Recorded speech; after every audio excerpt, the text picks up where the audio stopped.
தாமரை பார்க்க தடுப்பணையிலேருந்து வந்துட்டோம். தண்ணி அழகாக கொட்டுது, சூப்பராக இருக்குது. குளிக்கணும் ரொம்ப ஆசையாக இருக்குது. நான் குளிக்க முடியாது நினைக்கிறேன்.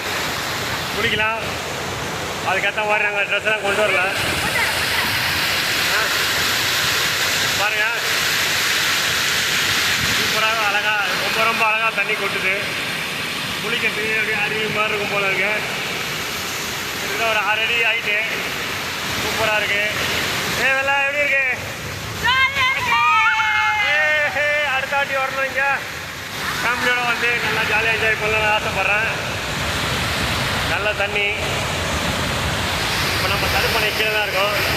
அந்த பக்கம் 7 அடி தண்ணி இருக்கணும். நீங்கள் 7 அடி தான் அங்கே போர்டு போட்டுருச்சு. எவ்வளோ இருக்குன்னு தெரில. அந்த பக்கம் தண்ணியோட ஆழம் 7 அடி வரைக்கும் தண்ணி. இப்போ இந்த லெவலில் இருக்குது தண்ணி. வெள்ளம் இதுதான் டேமோட மூடி.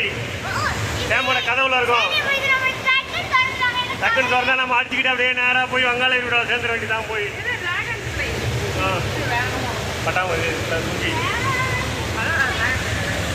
இருட்டிக்கிட்டு இருக்கு. இப்போ தான் மறுபடியும் மழை ஆரம்பிக்கலாம் தயார் நிலையில் இருக்கு. வானம் ரொம்ப கரையர்னு இருக்கு. அந்த பக்கம் ஒரு 2 பேர் மீன் பிடிச்சிருக்காங்க. வாங்க தாமரை பார்க்க தடுப்பணைக்கு இன்னும் 1 வாரம் 10 நாள் தான் தண்ணி வரும் நினைக்கிறேன். இன்றைக்கி நைட்டு எப்படியும் பூண்டி ஏறி நிறைஞ்சிருச்சுன்னா தண்ணி திறந்து விட்ருவாங்க. இங்கே நிற்க முடியாது, அந்தளவுக்கு தண்ணி போகும். Okay bye.